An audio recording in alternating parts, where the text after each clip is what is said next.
आज फिर एक बॉलीवुड अभिनेत्री ने अपनी जिंदगी को खत्म किया। ये सिर्फ एक खबर नहीं, ये है एक दुखद सच्चाई।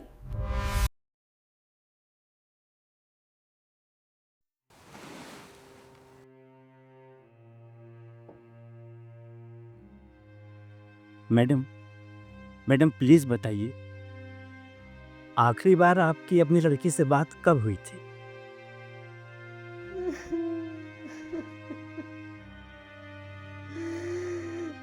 इंस्पेक्टर साहब, अब ये बहुत सब में मेरे माँ है ना,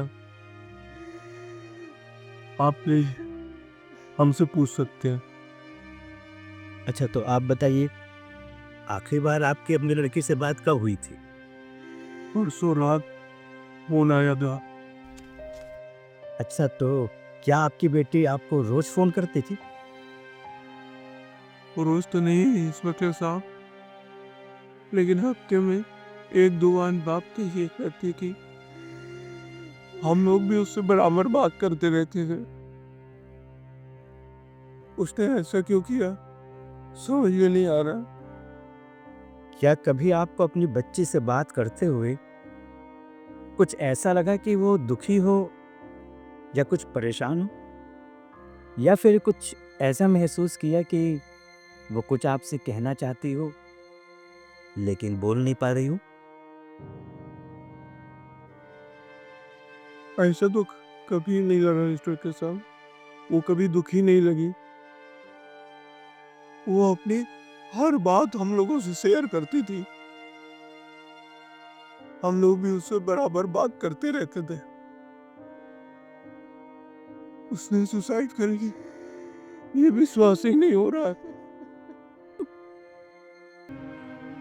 अच्छा ये बताइए कि आपकी बेटी कोई डायरी, कोई चिट्ठी वगैरह लिखती थी क्या? हाँ, हाँ इंस्पेक्टर साहब, याद आ रहा। वो हर दिन डायरी लिखा करती थी, पर कहाँ रखती होगी ये देखना पड़ेगा। प्लीज जरा देखिए उसको। जी अभी देखता हूँ।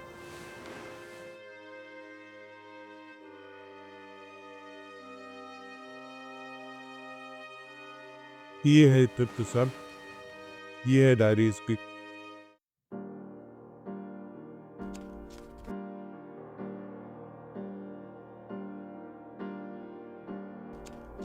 आज मैं बहुत खुश हूँ। कितनी कोशिशों के बाद फाइनली आज मुझे एक टीवी सोप में लीड रोल का काम मिल गया। आज मुझे मेरी पहली पेमेंट मिली, तो मैंने अपने लिए एक ड्रेस खरीदी।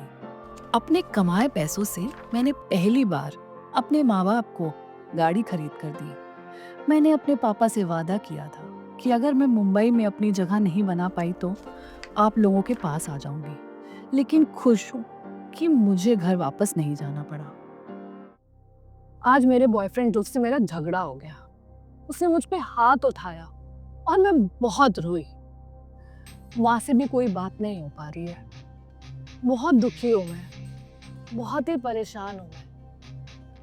और प्रूफ की जातियां तो बढ़ती ही जा रही हैं, बढ़ती ही जा रही हैं। अगर उसने अब कुछ किया ना, तो मैं सच में पुलिस में कंप्लेन कर दूंगी। आज मुझे सीढ़ी में काम करते पूरे एक साल हो गए। बहुत खुश हूँ। वैसे मुझे एक रियलिटी शो का भी ऑफर है। सोच के करूँ या ना करूँ। वैसे मेरे सारे कलीग कह तो रहे हैं कि मत करो, मुझे लगता है कि मुझे कर लेना चाहिए। वैसे भी मैं हमेशा अपने दिल की ही सुनती हूँ, तो इस बार भी अपने दिल की ही सुनो।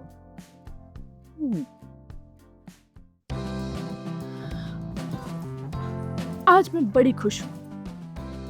पता है क्यों खुश हूँ आज मैं इतनी?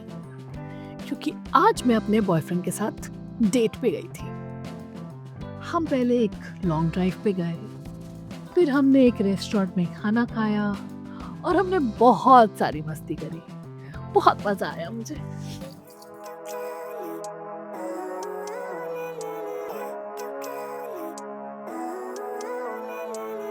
Living life every day, late at night, not okay. All I want, and I pray, all I need are some better days. Living life, every day, late at night, not okay.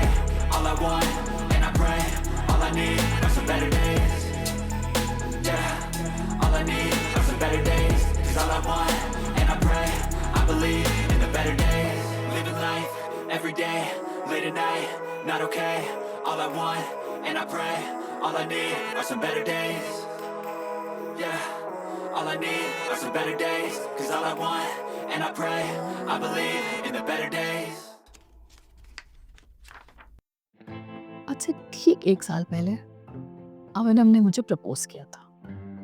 एक मुझे डर था कि कहीं ये भी ध्रुव के जैसा ना निकले। बट अब तो हमें पूरे 1 साल हो गए लिव इन में रहते हुए और काफी मजे से रह रहे हैं। बस मेरे पापा थोड़े नाराज हैं। वो चाहते हैं कि मैं शादी कर लूं, बट मुझे तो अभी शादी करनी ही नहीं है। अभी तो मुझे बहुत आगे बढ़ना है।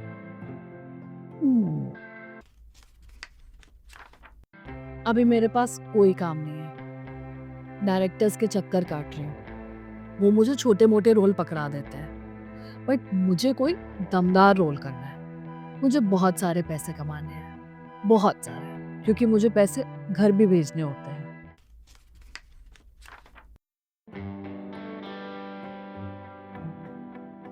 और शादी के बारे में क्या सोचा है?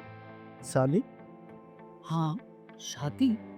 हम इतने सालों से साथ रह रहे हैं, अब तो मेरे पेरेंट्स भी पूछने लग गए हैं। बस 1 साल की बात है।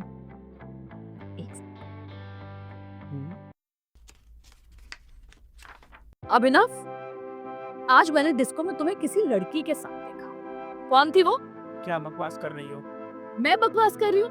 मैंने खुद देखा है तुम्हें किसी लड़की के साथ वहाँ पे। ऐसा कुछ भी नहीं है। मैं झूठ नहीं बोल रही हूँ, मैंने खुद देखा है तुम्हें किसी लड़की के साथ। ऐसा हो ही नहीं सकता। तुम थे वहाँ पे।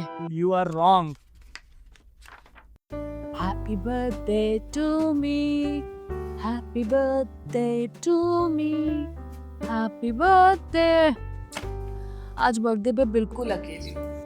मम्मी पापा भाई बहन दोस्त कोई भी साथ नहीं है। अपने बर्थडे पे अपने आप को खुद ही विश कर रही हूँ। पता है आपको, लोग डायरी में अपना सीक्रेट लिखते हैं और आज एक सीक्रेट मैं भी लिखूंगी। लोग मुझे कहते हैं कि मैं बहुत मतलबी हूँ, बहुत सेल्फिश हूँ। मुझे उससे कोई फर्क नहीं पड़ता।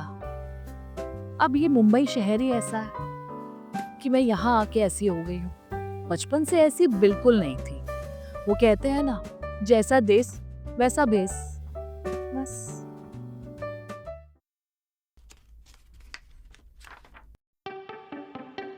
मेरे खराब व्यवहार की वजह से मुझे डेली सूट से निकाल दिया।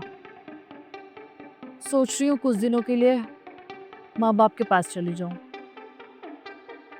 पर उनके पास जाके मैं करूंगी क्या?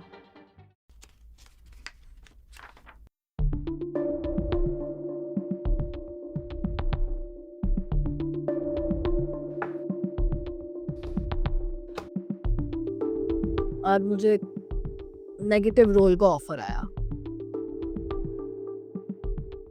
मन तो नहीं है करने का, पर क्या करूं, खाली बैठने से तो अच्छा ही है। और वैसे भी शराब और ड्रग्स के बिना मन नहीं लगता। इसी वजह से हर रोज शूट पे लेट भी पहुंचती हूँ और इसी वजह से हर रोज लड़ाई होती है। कोई कुछ भी बोलता है, मैं झड़प करती हूँ। क्या करूं, कंट्रोल ही नहीं होता।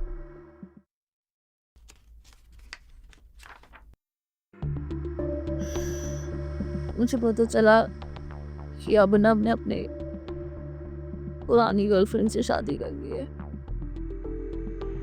ध्रुव के जैसे इसने भी मुझे चीट किया। I feel used now. मेरे मम्मी पापा इस बात से गुस्सा हैं कि मैं बिना शादी के उसके साथ रह रही थी और अब मुझे कोई नहीं समझता। इस चकाचौंध भरी दुनिया में मैं बिल्कुल अकेली हो गई हूँ। शायद मेरी अक्ल खराब हो गई थी जो मैं उसके साथ रहने चली गई। छी, खिलाती है मुझे अपने आप से।